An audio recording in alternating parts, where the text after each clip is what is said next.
Finally మనమైతే service సెంటర్కి అయితే వచ్చాం. కాకపోతే ఫుల్ వెహికల్స్ అనమాట. నేనేదో వీక్ డేస్లో ఒకటో రెండు ఉంటాయి అనుకున్నా. నా బైక్ నెంబర్ వచ్చి 13. సో మేబీ ఇస్తే ఈరోజు డెలివరీ ఇస్తారు, లేదంటే రేపు ఇస్తారేమో చూడాలి. ఫుల్ అంటే ఫుల్ వెహికల్స్ ఉన్నాయి, చూపిస్తా చూడండి. ఇదే సర్వీస్ సెంటర్, మార్తాలి సర్వీస్ సెంటర్కి. మన వెహికల్ ఇక్కడ ఉంది.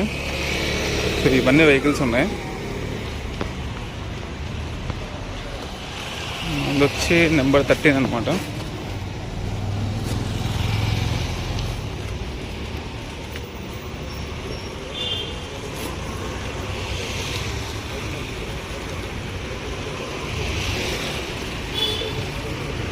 నాకు ఈరోజు డెలివరీ వచ్చినట్టే బైక్.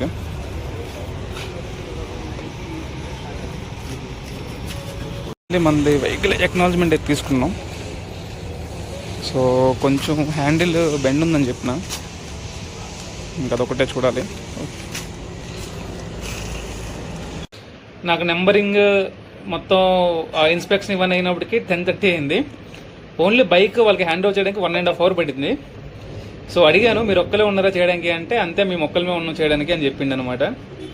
సో ఏం చేస్తాం, సో మొత్తానికి అది ఇచ్చాను. సో ఫస్ట్ సర్వీసింగ్కి ఇంజిన్ ఆయిల్ ఫిల్టరు, ఏవో లూబ్రికెంట్స్ ఏవో వేస్తామని చెప్పారు. సో దాని కాస్ట్ వచ్చి 2500 వేసింది అనమాట ఎస్టిమేషను. నాకు అప్లికేషన్లో అయితే